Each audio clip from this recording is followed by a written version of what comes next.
I am once again good morning. So इससे पहले जितनी भी वीडियोस हमारी हुई थी उस वीडियोस में हमने ए सेक्शुअल रिप्रोडक्शन हमारा कंप्लीट हो चुका था।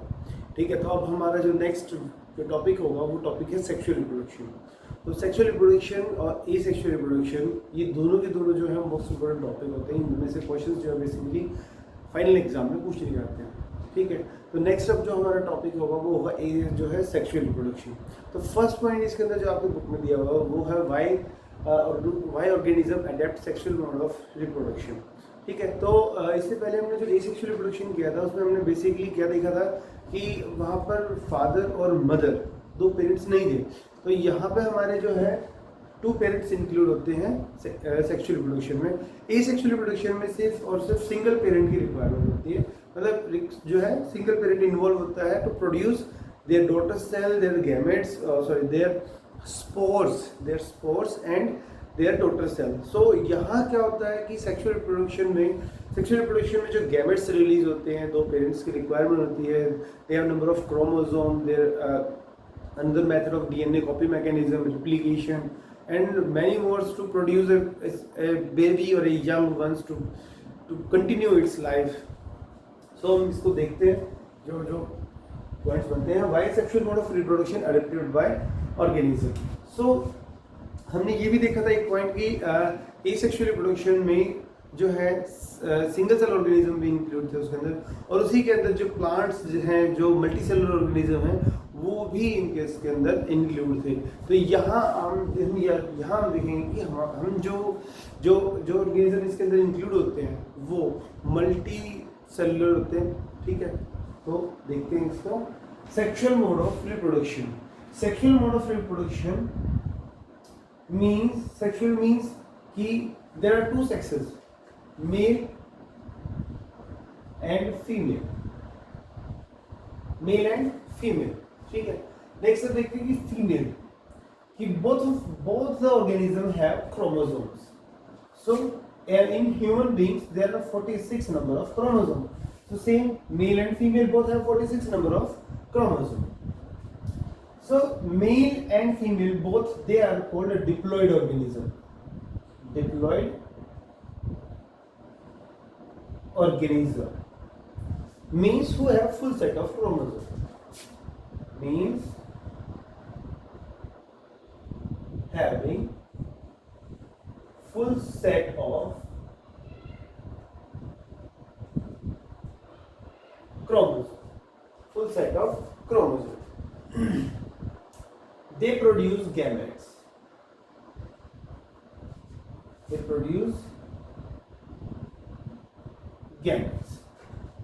Female produce ovum and male produce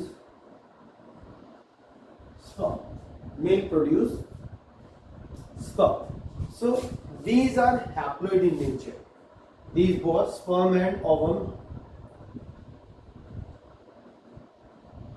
Haploid means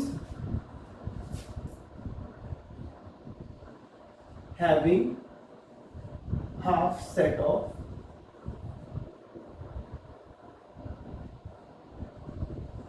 chromosome.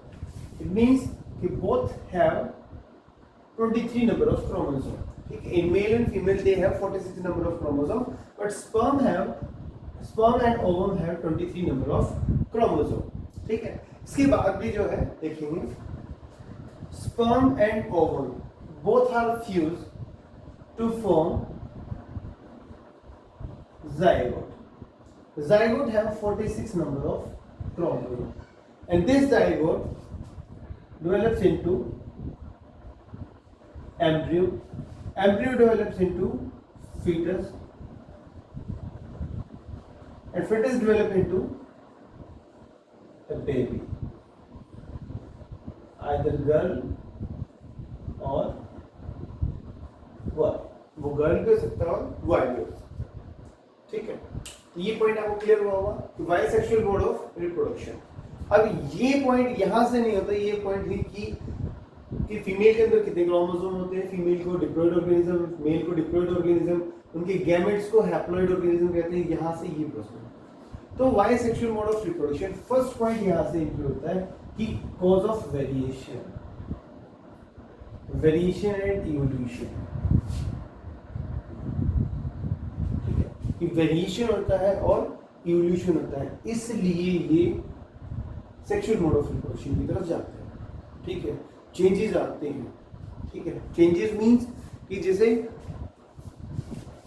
Example changes कि बॉय एंड हिज फादर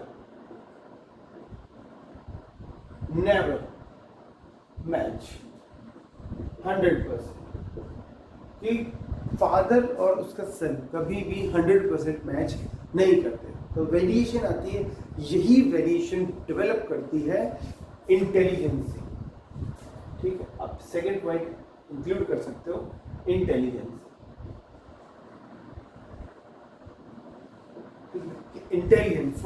अब आप खुद से एग्जांपल लगा सकते हो कि हमारे जो पूर्वज हैं, एंसेस्टर्स थे, means 18th century, 17th 16th century, जितने भी ऑर्गेनिज्म जो हमारे एंसेस्टर थे, वो एंसेस्टर मींस ये नहीं कि हम पूर्वज जो 10,000 जो है 40,000 साल या 1 लाख साल पहले की बात करें, हम ये बात कर रहे हैं कि जो हमारी जनरेशन जो हमारे पहले प्रेजेंट थी 17th सेंचुरी में, वो इतने ज़्यादा इंटेलिजेंट नहीं थे जितने ज़्यादा इंटेलिजेंट हम हैं आज के टाइम, ठीक है।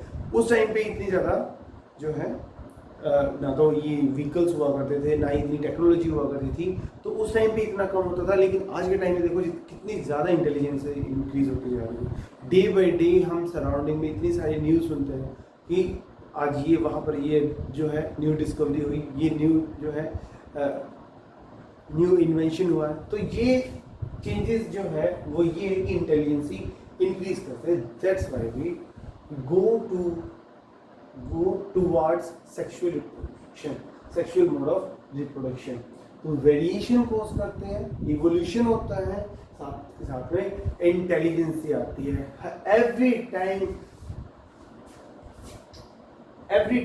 every generation from parents to their offspring new variation arise, इसीलिए हम जो है सेक्सुअल मोड ऑफ रिप्रोडक्शन की तरफ जाते हैं, ठीक है। ये पॉइंट आपको क्लियर हुआ नहीं हुआ तो प्लीज़ आप कमेंट जरूर करना कि सर ये पॉइंट यहाँ से नहीं आया समझ, तो उस पर फिर एक वीडियो बनाते हैं, ठीक है।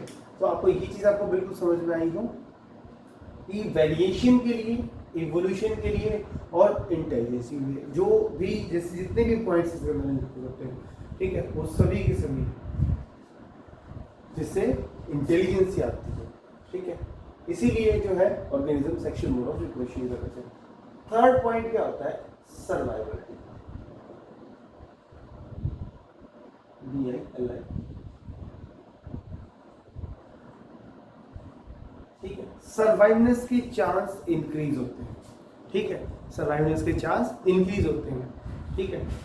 फॉर एग्जांपल जितने भी बैक्टीरिया प्रेजेंट होते हैं, बैक्टीरिया किल हो जाते हैं, ठीक है, बट ऑर्गेनिज्म ह्यूमंस जो है वो सर्वाइवनेस इतना ज़्यादा करते हैं, इतना ज़्यादा कर पाते हैं, क्यों? क्योंकि मेडिकल जो है फैसिलिटी इतनी ज़्यादा इंक्रीज हो चुकी है, जिसमें बर्थ रेट इतनी ज़्यादा इंक्रीज होती है, सर्वाइवनेस, ठीक है, कंटिन्यूटी ऑफ स्पीसीज, ये सबसे ज़्यादा इंक्रीज होती है। फोर्थ पॉइंट क्या होता है? केयरनेस, ठीक, हम बहुत ज़्यादा ख्याल रखते हैं, हम अपने ऑफस्प्रिंग्स का बहुत ज़्यादा ख्याल रखते हैं, इसीलिए भी हम सेक्सुअल मोड ऑफ रिप्रोडक्शन की तरफ जाते हैं, ठीक है। ये केयरनेस जरूरी नहीं कि आने वाली जनरेशन के लिए हो, ये हमारे पेरेंट्स के लिए भी होती है। बच्चे अपने पेरेंट्स की केयर करते हैं, पहले पेरेंट्स बच्चों की केयर करते हैं, फिर बच्चे अपने पेरेंट्स की केयर करते हैं, तो केयरनेस के लिए भी ये सबसे ज़्यादा जरूरी होता है, ठीक है। अब दूसरे ऑर्गेनिज्म को देख सकते हो, वो रिप्रोडक्शन करने के बाद बच्चों को भूल जाते हैं, कहाँ है पता नहीं जाता, जंगलों में ऐसे ही होता है, मर रहे हैं, जी रहे हैं, लेकिन ह्यूमन बीइंग्स में क्या होता है? केयरनेस सबसे ज़्यादा होती है, ठीक है। तो बेसिकली यही 4 पॉइंट्स थे जो जिसकी वजह से हम जो है सेक्सुअल मोड ऑफ रिप्रोडक्शन की तरफ जाते हैं, ठीक है। डीएनए कॉपी मैकेनिज्म, जिसके बारे में मैंने आपसे स्टार्टिंग में कहा था कि DNA copy mechanism,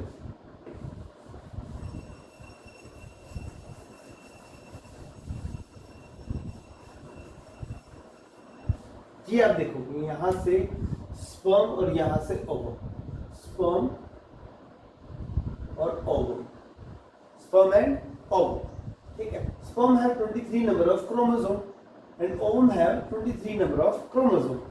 They fuse to make 46 number of chromosome.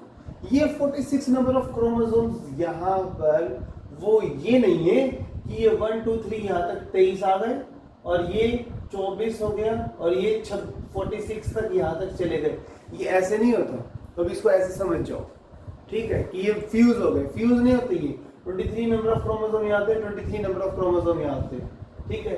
23 में इसको हम ऐसे, आप लोग इसको ये आपके लिए ऐसे समझना होता है कि 22 प्लस 1, 22 प्लस 1 ये इस तरह से होता है, ठीक है। ये और ये मिलकर 1 प्लस 1 इक्वल टू, ये क्या होता है, एक्स वाई हो सकता है या एक्स एक्स हो सकता है, ठीक है। और ये 22 और ये 22 मिलकर 44 बनाते हैं, ठीक है। ये आप ऐसे समझिए, ये है डीएनए कॉपी मैकेनिज्म। ये 22 और ये 22 मिलकर 44 बनाते हैं, ये 1 और ये 1 मिलकर X Y, either X Y और एक्स एक्स मीन्स बॉय और गर्ल, यस।